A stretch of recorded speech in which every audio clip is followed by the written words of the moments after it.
పెద్దలు గౌరవనీయులు మరి అధికార ప్రభుత్వానికి ఇంకా పెద్దలందరికీ వేదిక మీద ఉన్నటువంటి మా సోదరులకు సోదరిమణులకు మాజీ ఎమ్మెల్సీ లలిత గారికి పత్రికా మీడియా సోదరులకు ఇక్కడికి నిన్ననే చెప్పడంతో ఎంతో పనులు వాస్తవానికి ఉమ్మడి నిజామాబాద్ జిల్లా అంటేనే పెద్ద ఎత్తున పనులుంటాయి. అందరికంటే ముందే మీ దగ్గర నాట్లు కూడా స్టేట్లో ఫస్ట్ ఇక్కడే స్టార్ట్ అవుతున్నాయి. అయినా కూడా నాట్లు కూడా పడ్డాయి. సో ఇంత బిజీ వ్యవసాయ పనులు ఉన్నప్పటికీ కూడా పార్టీ మీద ప్రేమతో అభిమానంతో మరి ఇక్కడికి తరలి వచ్చిన మీ అందరికీ పేరు పేరున తలవంచి హృదయపూర్వక నమస్కారాలు, ధన్యవాదాలు, స్వాగతం. ఈరోజు నాకు ఇక్కడ ఈ జిల్లాకు ఇన్ఛార్జిగా ఇవ్వడం జరిగింది. చాలా సంతోషం. మీరందరూ చూపిస్తున్నటువంటి ప్రేమ అభిమానానికి నేను ఎప్పుడు కూడా మరి అభిమానుల ప్రేమకు కార్యకర్తల అభిమానానికి బానిసలమే. కాబట్టి ఎప్పుడు కూడా మీ ప్రేమను ఇదే విధంగా పొందే విధంగా మరింత కష్టపడి పనిచేసి ఈ జిల్లాలో పార్టీని బలోపేతం చేయడం కోసం నా శక్తి వంచన లేకుండా కృషి చేస్తానని మీ అందరికీ హామీ ఇస్తా ఉన్నాను. ఈరోజు ముఖ్యంగా మనం పెట్టుకున్నటువంటి మీటింగు మన ఏఐసిసి అధ్యక్షుల వారు శ్రీ గౌరవ మల్లికార్జున్ ఖర్గే గారు కార్యకర్తలకు దిశానిర్దేశం చేయాలన్నటువంటి లక్ష్యంతో 4th రోజు హైదరాబాద్ ఎల్బీ స్టేడియంలో మీటింగ్ పెట్టడం జరుగుతూ ఉంది. ఆ మీటింగ్కు మనం చాలా మంది అన్ని తెలిసినట్టే ఉంటుంది, కానీ చాలా తెలియదు. కాబట్టి మనం ఎంత పార్టీ కోసం త్యాగం చేసినా, ఎన్ని రోజుల నుంచి జెండా మోసినా అంతిమంగా పార్టీ విలువలు, పార్టీ లక్ష్యాలు ప్రజలలో ఎలా ఉండాలి అనేటువంటి మరి కనీస వ్యూహము, కనీస నిబద్ధత అనేది మన అందరికి అవసరం.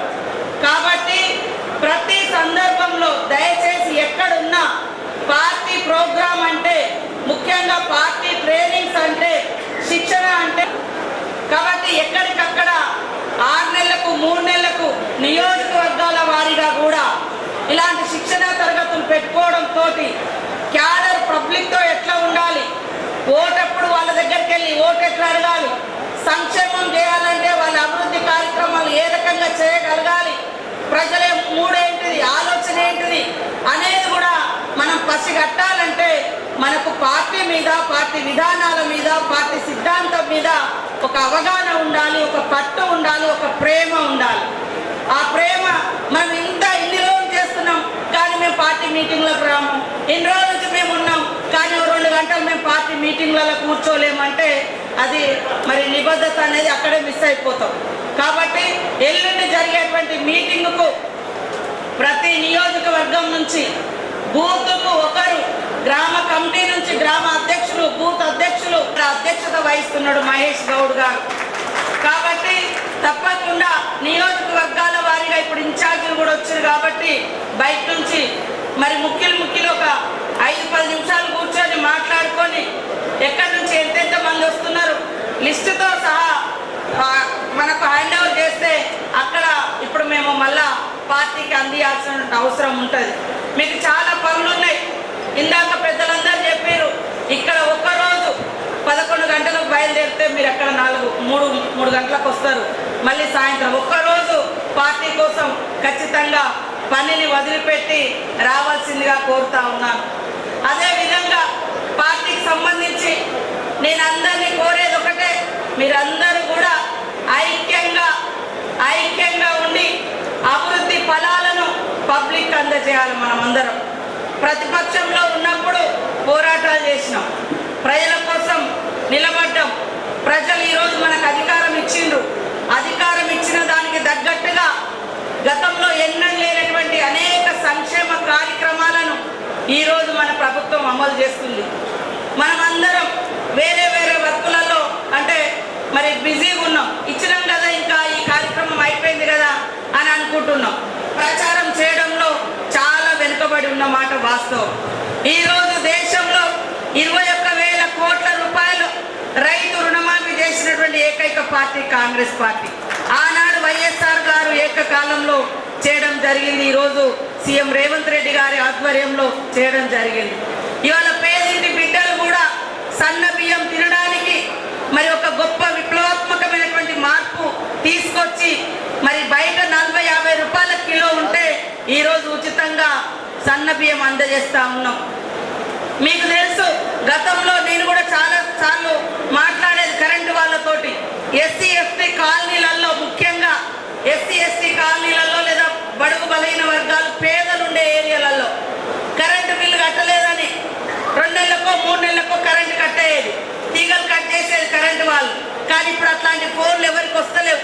మీకు గుర్తుందో లేదో, గతంలో అనేక సార్లు కరెంటు బిల్లులు కట్టలేదని ఊర్లకు ఊర్లు, వాడలకు వాడలు, తండలకు తల్లలు, గూడాలకు గూడాలు ఇట్లా కరెంటు కట్టేది. కానీ ఈరోజు మనం 200 యూనిట్ల కరెంట్ ఇవ్వడంతో ప్రజలకు అలాంటి ప్రాబ్లం లేకుండా ఉంది. గత 10 సంవత్సరాలు వాళ్ళు 2014లో కేసీఆర్ ప్రతి బహిరంగ సభలో వచ్చి చెప్పింది ప్రధానమైనటువంటి నినాదం, ప్రతి ఒక్కరికి ఉద్యోగం ఇస్తాం, ప్రతి ఒక్క ఇంటికి ఇల్లు ఇస్తాం అన్నారు. ఇల్లు మీ ఆత్మగౌరవం అన్నారు. కాంగ్రెస్ వాళ్ళు ఇచ్చేది 70 ఇల్లు అన్నారు. నా ఇల్లులు డబల్ బెడ్రూమ్, నా మానస పుత్రిక అని కూడా కేసీఆర్ ప్రకటించాడు. కానీ ఎన్ని ఇల్లులు వచ్చినాయి ప్రతి నియోజకవర్గంలో అని చూస్తే వాళ్ళు 10 ఏళ్లలో మరి 90,000 ఇల్లు మాత్రమే, అవి కూడా బిల్లులు ఇవ్వలే, ఇంకా అట్లా కట్టి వదిలిపెట్టారు. 60,000 మాత్రమే కంప్లీట్ చేసారు. మిగతా అన్ని మనం ఇచ్చినాం మన బిల్లులు. కానీ ఈరోజు 1.5 ఇయర్లోనే ఒక్కొక్క నియోజకవర్గానికి 3,500 వాళ్ళకు మనమే మా మహిళా సంఘాల ద్వారా ఇల్లు కట్టుకోవడానికి, ముందు పునాది వేసుకోవడానికి డబ్బులు కూడా బ్యాంకు నుంచి ఇప్పిస్తా ఉన్నాం. వారం బిల్లులు వస్తూ ఉన్నాయి. కాబట్టి ఇలాంటి అనేక కార్యక్రమాలు, వరేస్తే ఊరే అన్నోళ్ళు ఇవాళ మరి వరి వేసి సన్న బియ్యం, సన్న వడ్లకు బోనస్ పొందుతున్నటువంటి పరిస్థితి. ఇట్లాంటి అనేక కార్యక్రమాలు, సంవత్సరంన్నర లోపే 60,000 ఉద్యోగాలు ఇచ్చినటువంటి చరిత్ర. మళ్ళీ వచ్చి రోడ్డు మీద వచ్చి డ్రామాలు చేస్తారు బీఆర్ఎస్ వాళ్ళు. తెలంగాణ తెచ్చుకున్నదే నీళ్లు, నిధులు, నియామకాల కోసం. నియామకాలు వాళ్ళ ఇంట్లోనే అయినాయి. నీళ్లు కూడా గద్వేలు అటు వాళ్ళ ఫామ్ హౌస్లకే పోయినాయి తప్ప మరి ఏ రైతులకు వాళ్ళు అందించలేదు. నిజాం సాగర్, శ్రీరామ్ సాగర్ కాంగ్రెస్ ప్రభుత్వం కట్టినటువంటి ప్రాజెక్టు, నెహ్రూ గారి ఆధ్వర్యంలో వచ్చినటువంటి ప్రాజెక్టు. మరి 60-70 ఏళ్ళైనా చెక్కు చెదరకుండా అది ఉంది. 3 ఏళ్లలో కాళేశ్వరం కూలేశ్వరం అయిపోయింది. ఈ అన్ని విషయాలను కూడా మనం చెప్పాల్సినటువంటి అవసరం ఉంది. కాబట్టి కాంగ్రెస్ అంటే పేదోళ్ళ పార్టీ, కాంగ్రెస్ అంటే సంక్షేమాన్ని ఇచ్చే పార్టీ, కాంగ్రెస్ అంటే దేశం కోసం త్యాగం చేసినటువంటి పార్టీ. ఈ పార్టీలో ఉండి పనిచేయడం మనందరికీ గర్వకారణం. తెలంగాణ ప్రజల ఆకాంక్ష నెరవేర్చి ఇవాళ అభివృద్ధిలోకి తీసుకురావడం కోసం అనేక సంక్షేమ కార్యక్రమాలు సీఎం రేవంత్ రెడ్డి గారి ఆధ్వర్యంలో మనం కొనసాగిస్తా ఉన్నాం. కాబట్టి ఎన్ని కార్యక్రమాలు చేసినా గ్రామంలో కార్యకర్త, మండలాలలో లీడరు యాక్టివ్గా ఉండి ప్రజలకు చేరువ ఉండి ప్రజలకు ఏమైనా పనులు కాకుంటే మండల ఆఫీసుల కాడికి వెళ్ళి ఆ పని చేయించడం, గ్రామ అధికారుల దగ్గరికి వెళ్ళి ప్రజలకు, ప్రభుత్వానికి మరి ప్రభుత్వ అధికారులకు వారధులుగా మనం పనిచేసి పనులు కానిటువంటి పనులను కూడా ప్రజలకు చేయించి ప్రజల మన్ననలు పొందే విధంగా మీరందరూ కూడా కృషి చేయాలని, అందరం కలిసికట్టుగా గ్రూపులు అయితే లీడర్షిప్ తగ్గిపోతుంది. గుడ్ లీడర్స్గా ఉండాలి కానీ ఎవరు గ్రూప్ లీడర్లుగా ఉండొద్దు. గుడ్ లీడర్ అంటే అందరికీ బ్రాడ్ మెంటాలిటీతో కలుపుకోబోతారు. గ్రూప్ లీడర్ అంటే నువ్వు ఒక గ్రూప్ గుంజుతావు, నేను ఒక గ్రూప్, మన స్థాయి తగ్గించుకున్న వాళ్ళు అవుతారు. కాబట్టి అందరినీ కలుపుకొని పోవాలి. ఇప్పుడు మా స్టేజ్ మీద ఉన్న వాళ్ళే దాదాపుగా ఎన్నికలు అయిపోయినాయి. ఇక మీ ఎన్నికలే ఉన్నాయి, లోకల్ బాడీ ఎలక్షన్స్. ఈ ఎలక్షన్స్ ఉంటాయి కాబట్టి ఈ మీటింగ్ అయిన తర్వాత మళ్ళీ మనం మీటింగ్లు పెట్టుకొని గ్రామాన రాబోయేటువంటి లోకల్ బాడీ కోసం కూడా మనం కార్యకర్తల్ని సిద్ధం చేసుకొని మరి ప్రజలకు అందుబాటులో ఉంటూ ఎప్పటికప్పుడు ప్రజా సంక్షేమ కార్యక్రమాలను చేరవేసే విధంగా అందరూ కృషి చేయాలని మనస్ఫూర్తిగా కోరుకుంటూ అందరం కలిసి పనిచేద్దాం. ఒక్క తల్లి బిడ్డల్లాగా ఒక జెండా కింద పనిచేసి పార్టీ ఔన్నత్యాన్ని, గౌరవాన్ని కాపాడుకుంటూ ముందుకెళ్దామని తెలియజేస్తూ ఇక్కడికి వచ్చినటువంటి మీ